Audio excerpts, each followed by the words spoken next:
discussion now to comments and questions from all of you. Now, the session is being taped both for TV and radio, so we would need people to actually step up to the front and speak into the microphone.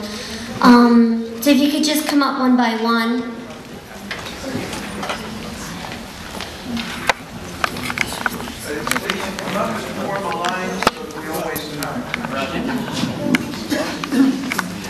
Okay, it's actually, we have some written out questions to make it easier. And you could, for those of you online, if you could actually continue to just write out the questions and give it over to Victor, and then he'll pass it on to me, just to make the logistics easier. Bureaucratic. Okay, one of our questions is, do you think that it was a wise decision for the unions to agree to concessions? What should they have done if you disagree with that decision?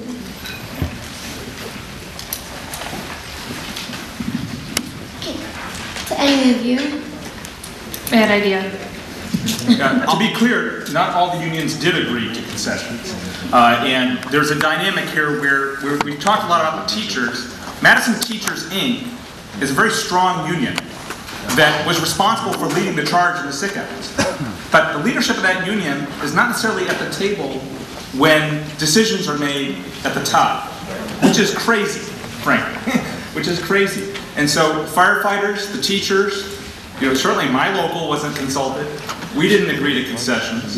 And so we have some issues too. We can talk about some issues. There's a dynamic. It's not even so much the state level labor leadership. It's the national labor leadership. The same dynamic you've seen in labor struggles my entire lifetime, where the pot the kettle is boiling and they want to keep a lid on it.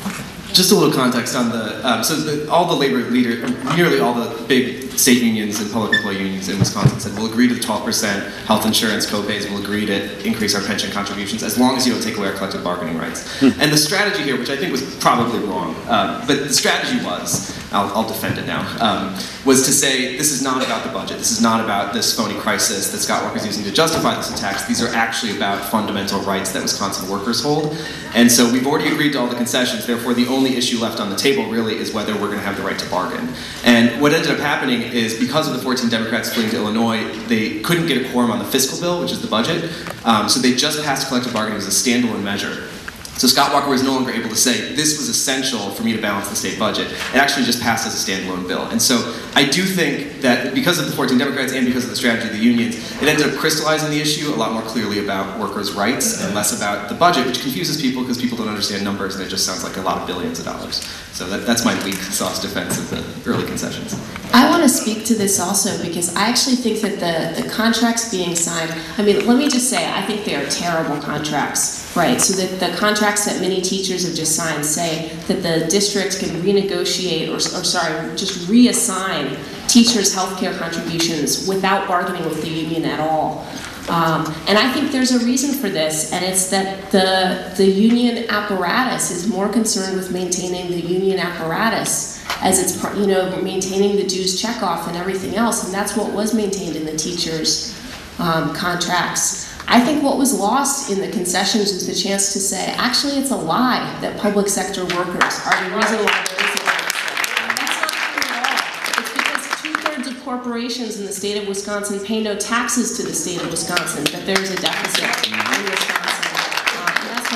That's what I think the unions should have been saying, and that's how I think we have the basis for solidarity between the different fights is saying it's not just about collective bargaining, it's about the attacks on the working class and the poor of Wisconsin. And just to be clear, the budget repair bill was not just about collective bargaining. Badger care, food share. So by doing that, frankly, some of those folks who made that decision, they left high and dry the people who've been coming out supporting it.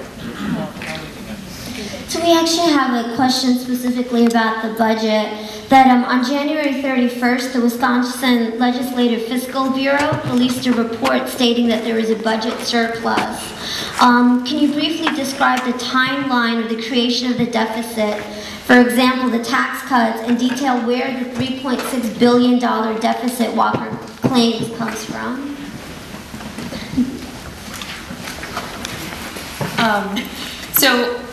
during the campaign, Walker went around the state and promised big business about $1 billion in handouts from the state of Wisconsin.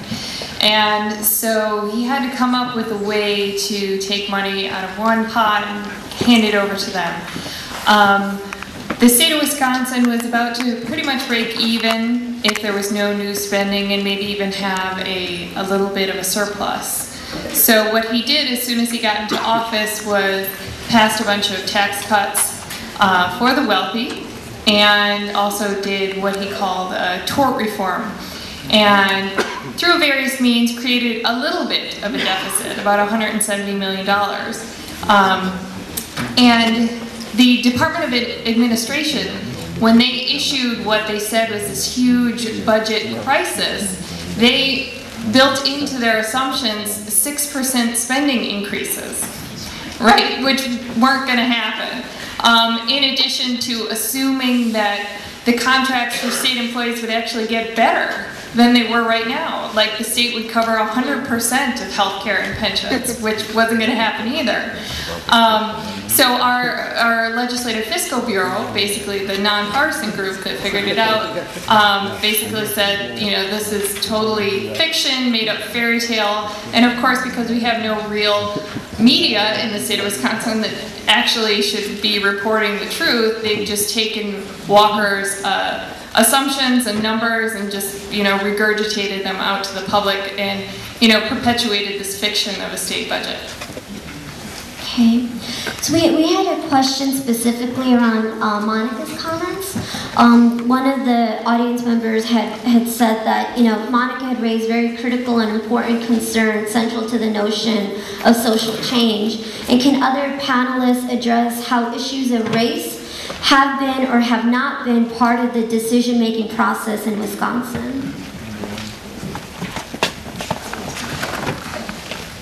I think one thing is that the discussion we were just having about concessions is central to this, because if the unions are saying that after everyone who came out, you know, which is not just public sector workers, but has been a broad slice of the state of Wisconsin, after all of that, then we're willing to give up everything to preserve collective bargaining in the union apparatus, then that is saying, you know, we don't care about the people who are going to lose their health care. We don't care about the early release program for prisoners being taken out of the state of Wisconsin, which is saying, you know, there is no such thing as recidivism.